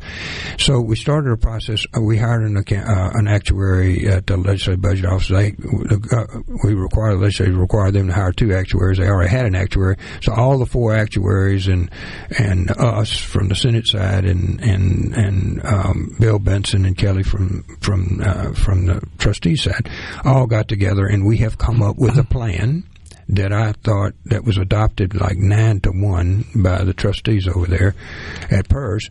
That is a combination where you get Social Security, you get a defined benefit plan, and you have what's basically a 401k plan. And so you get 100% vested in this additional plan, and all new employees would come under that plan. And the state's going to put in somewhere $300 or $400 million more a year to fund the unfunded liability. And those numbers work out where you get to be 70-80% funded, out over 25 years, depending on the rate of return. As you know, with $35 billion, a 1% additional rate of return, they're assuming 7%, but a 1% additional rate of return is $350 million. So it makes a big difference what the investments do. Probably even more than what we put in anymore because the fund's so big. So we're really interested in that and making sure that gets fixed. We have a legal obligation, a moral obligation to our retirees and the people that work here. So we'll start a new plan of what they call a 5th tier. It'll start in July, I hope, of this year, and we'll start climbing back out of the $25 billion ditch. Which will help, as you know, and I haven't seen the actuarial analysis when you insert a 5th tier in, how that affects projections going forward, but it doesn't immediately solve the problem or get us to the 80% funding level, which is considered totally solvent and safe. What I'm hearing you say is that we still need to find other revenue to add into the fund in addition to the correct. New tier to stabilize it. That's correct. We'll run from 17. We're going to 19.9% from the state and 9% from the employees. So we'll be funding at that level, and the additional almost 3% runs us about $350 to $400 million. Around $300 so million. As I recall, you passed legislation to phase in 2.5 percentage points on the employer side over 5 years. That's correct. Yeah. And that will take us to the 19.9. Okay. And that's 17.4 now. That's correct. And that'll take us to 19.9, and then the employees put up 9%. But, you had a very successful business. You didn't provide your employees with a retirement plan that was 27%. No, you couldn't do that. No. But they also didn't have benefits for life like right. PERS provides. And that's the nature correct. of a defined benefit plan. So we want to keep that defined benefit option, which will come from 2 sources: the Social Security we pay for them in addition to all this other we're talking about, and then our own defined benefit plan. But this will also give them the 401k feature, which will provide for long-term employees. It's 100% vested from the start, but long-term employees will have hundreds of thousands of dollars in cash to do with what they want. I think that's a reasonable plan. I just would like to see the actuarial analysis. Once we add that tier, I suspect we still have got to find other revenue, even in addition to the 2.5% that we're phasing in. I don't know that that's going to quite do it. It will do it depending on your rate of return. In the last 20 years, and you're running out too many numbers for people out there that are cutting off your program, but in the last last 20 years, they've earned about 7.7%. You got to go, or you hang around? I've got they're all over me down there. Okay. We're working on a whole bunch of legislation. We'll have 1,000 bills, and I'm supposed to assign each and every one of those as soon as they're written. Sounds like about 990 too many. If you call me back in about a week when I get Sounds through that good. part, I'll be happy to tell you what bills are pending and what Appreciate we're doing about Medicaid or whatever. Sounds good. Lieutenant Governor Delbert Hosemann, thank you. Thank you very much. Coming right back.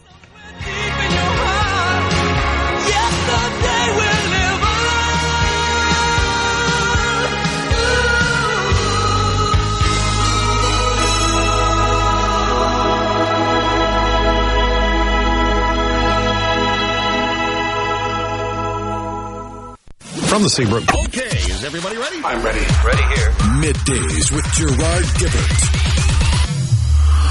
on SuperTalk Mississippi.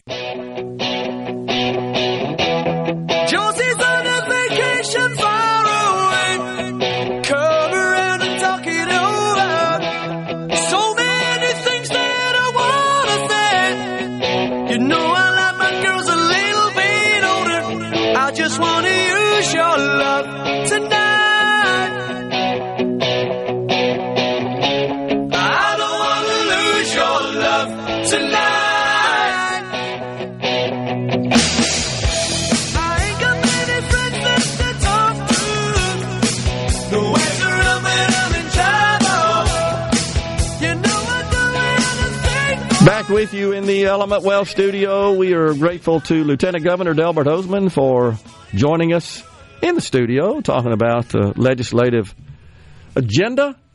And, of course, I'm a little surprised to learn about the plight of the farming industry, the agriculture industry in our state. It probably warrants us getting Commissioner Gibson on to share his thoughts as well. And, of course, we're in the Farm Bureau building. We got the Lieutenant Governor mentioned, Mike McCormick. He is the CEO of Mississippi Farm Bureau. You know that they're dealing with this situation as well. And also, for the audience, a good friend in Mississippi that's in that industry, and he just said, I'm glad he sent me a text. You're talking about this issue. The crisis we're facing affects 1 in 5 Mississippians directly, but it also affects all of us indirectly. Keep up the good work. So I'm not honestly sure what the solution is. I mean, this is going to require a lot of brain power, but I think if folks would be surprised to find out, wouldn't you think, Rhino, that, wait, I'm going to the grocery store and everything costs a whole lot more than it did 3 or 4 years ago, but yet these guys are losing money in the industry. That doesn't make sense. So, you know what else it does is it completely slaps down and refutes the continuous narrative we get out of the left is, well, the price of everything's up because they're just making all this money, right? Isn't that what they attributed to? I mean, that's the only proposal Kamala Harris was, price gouging. They think the farmers are price gouging? No, they think their voters are gullible and naive enough to believe them when they say that they're price gouging. Well, we've been through the financials of the major grocers in this country. They don't make squat either. I mean, you can take all the profit out of all that, and the price of what you buy in the grocery store might be affected by a fraction of a penny. I mean, literally. It's a tough business from the farmer and the farm all the way to the retail sale and everything that happens in between. It just is. It's why you rarely, if ever, see a pure grocery store that sells only consumable products. So true. And that was something that was figured out as a problem in their model going forward 50, 60 years ago, right? Oh, yeah. When we started seeing supermarkets. That was the original term. The birthday cards, yes, and balloons, exactly, and flowers, delis, and all that stuff. And good for them, you know. And I remember as a kid in neighboring Louisiana, this is a controversial matter here in Mississippi. You had the sale of alcohol in the grocery stores, which is more profitable. At least it's not just massively profitable. But I'm reminded of the famous Sonny and Cher 60s tune, The Beat Goes On, maybe one of their famous. Remember, there's a lyric in there, the grocery store is now the supermarket or something like that. So that's consistent with about when we started to see these more traditional, you just go to the grocery store to buy groceries. The other thing I remember growing up was you pretty much was a 9 to 5 o'clock Monday through Friday, right, operating hour deal. Not the 7:24. You can buy anything you want any time of day. Now, you might have people in the building after hours, but they were stocking. That's right. Yeah, just no different than when the bank shut down at 4 o'clock every day. There were people in the bank counting the money. That's the way they had to do. That's all automated now. So we don't have that procedure to follow. But this is a problem. I'm not sure what's going to happen. And then the tax stuff. And I wish we had more time to dig into that even further. And I feel like we could get the lieutenant governor back on here, as he said, perhaps late next week once they've seen the House bill and analyzed it. I'm all for eliminating the income tax as methodically, responsibly, expeditiously as possible. Made that clear. But as the old saying goes, the devil's in the details. And to those who say, just want to get this out there, Rhino, right off the bat, to those who say, hey, we can just cut spending, and that's sufficient to just whack away the income tax right now. Just so you know, the income tax generates about just under 30% of total revenues to the state general fund. Income taxes go exclusively to fund general fund spending. That's education, corrections, Medicaid, number of the other agencies. What's not included in the general fund, and of course is a huge expense, is transportation. That's not funded with general fund money. That's funded with excise taxes and federal grants and fees. That's where that comes from. That's totally different. But back to the general fund, income taxes, just looking at the 2025 budget as documented by the Legislative Budget Office, individual income taxes expected to produce $2.1 billion, 28%, 29% of total revenue. Sales taxes, 38% of total revenues at $2.9 billion. So I know it's a lot of math. But where I'm going with this is, if the perception is we can just cut spending and eliminate the income tax, that means you'd have to cut $2.1 billion out of a total budget of about $7 billion, little under $7 billion, $6.45 billion is what I'm looking at right now, just to make sure. What do you want to cut? Right off the bat, education is 54% of that at $3.8 billion, and then it's Medicaid, corrections, and then sort of everything else comes after that. You got some debt service involved in that as well. It would be very difficult, even in the best situation, to find 30% of spending just to eliminate that. Now, I know there's a lot of people that would say otherwise. I know Thomas and Greenwood's over there texting. Hey, I mean, look, I'm betting right now he's texting, and he's basically saying something about Republicans said they were going to cut spending. Yes or no, Rhino, that's what he's saying. If people were opposed to spending cuts, we'd have a Democrat supermajority. Okay. So I'm pretty close to, pretty much in the neighborhood of the take, and that's fine. I would say this, in response to that is, first, I would challenge you to find me, Thomas, a single Republican that ever said, if you elect me, I'm going to cut spending. I'm talking about the state level. It happens at the federal level all the time, and they never do it.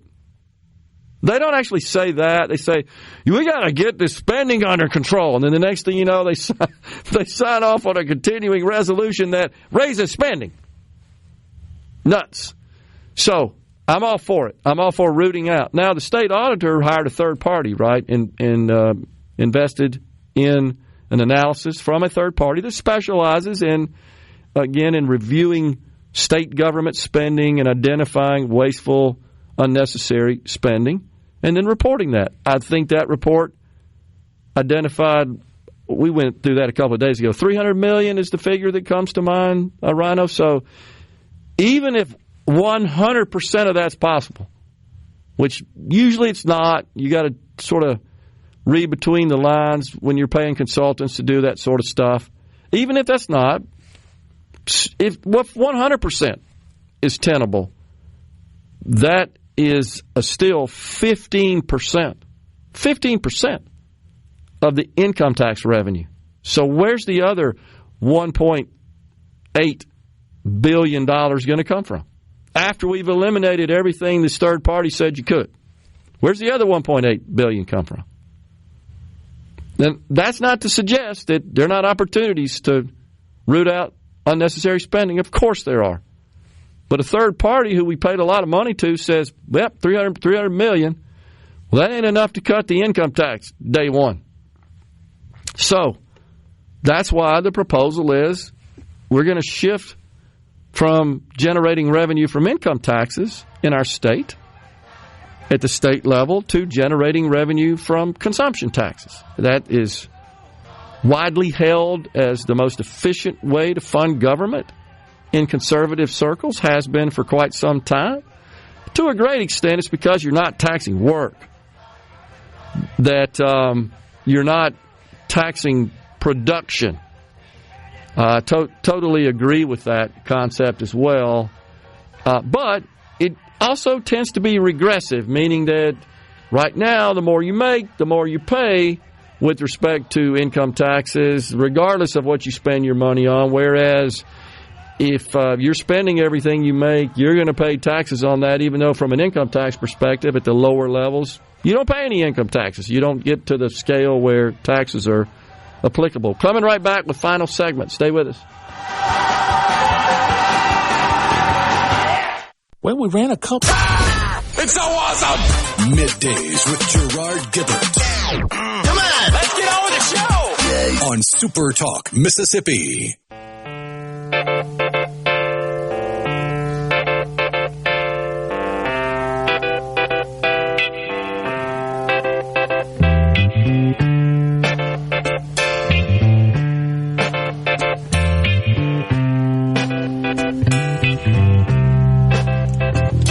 These eyes cry every night for you. These arms long to hold. Man, that's good there. Again, the curtains on me, yeah. The Canadians. Canadian rock band, the Guess Who there. Co-written by lead singer there, that's Burton Cummings, also on the keyboards. You know, the other co-author, co-composer. Randy Bachman? Randy, as they say in Canada, Bachman. Randy Bachman of Bachman Turner Overdrive. Yeah. There's some cool video out there about them discussing the creation of that song and the idea behind it, the catalyst. Really good. Appreciate that. That is one of the cool things about the internet and the prevalence of social media and the digitization of previously only analog videos. Yeah. You've got those videos of studio sessions or behind the scenes that, yeah, they've existed this whole time. They were just on a 8mm or a 16mm reel in somebody's basement or attic. True. For decades. But now they're getting digitized and put online so everybody can see it. And preserved as well, because the analog media is it deteriorates. And it being spoiled and ruined. Yeah, really good. I agree. It's cool stuff. Thomas in Greenwood says if the state only spent at 2019 levels, I'm going to stop right there. Thomas, has your pay gone up since 2019? Do the prices your employer charge customers, up or down?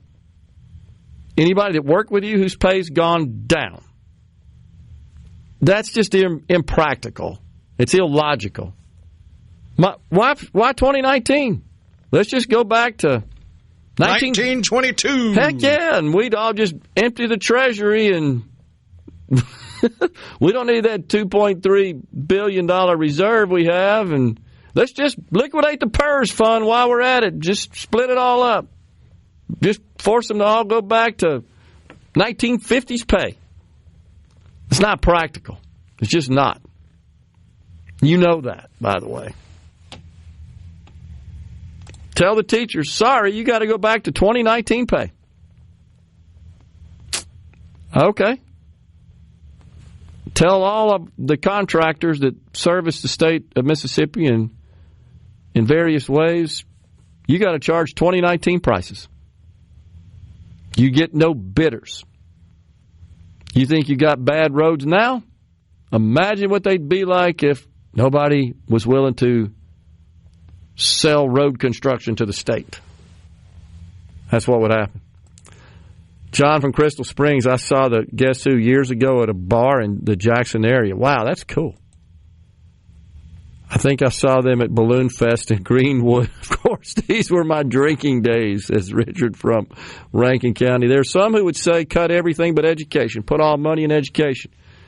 Interesting. That's what Mose says. So Mose, I would assume then those people think we should completely dispose of the Medicaid program, that we should shut down the Department of Corrections and just release all the prisoners. Is that right? I mean, because that's what you're talking about here. That we would. I'm sure you could find somebody that would agree to that. No more transportation. Or at the very least would be willing to sign a petition if you walked up to them on the street and said, hey, what if we took all government spending and spent it on education? I'd be willing to bet you could find people that would be willing to write or sign that petition. Yeah, agree. Doesn't mean it's right, but they'd be willing to sign the petition. I think you're right. On the C-Spire text line, Jason in Pearl says, sales taxes capture non-resident money. Yeah, so there's some, I think the point he's making is that the state benefits from sales taxes from those who don't live here because they spend their money here. And it's the same thing, you know, we always point to Florida as the state without an income tax, but you ever seen how much it costs to lodge in Florida? It's incredible. Property taxes in Florida, incredible. I've actually done the math. If I were to take my home at its value and move to Texas, even without an income tax, my tax burden would increase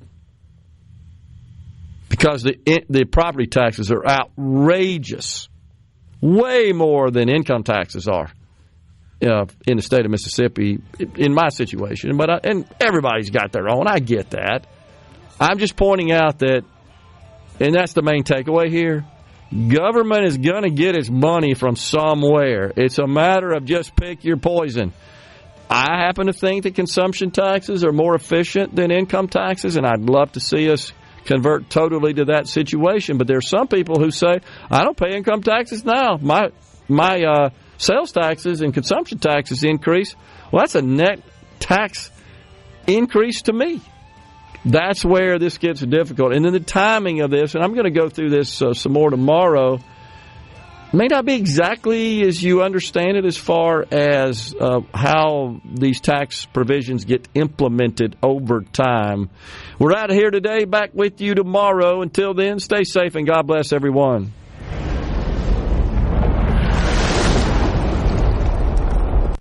A SuperTalk Mississippi Media production.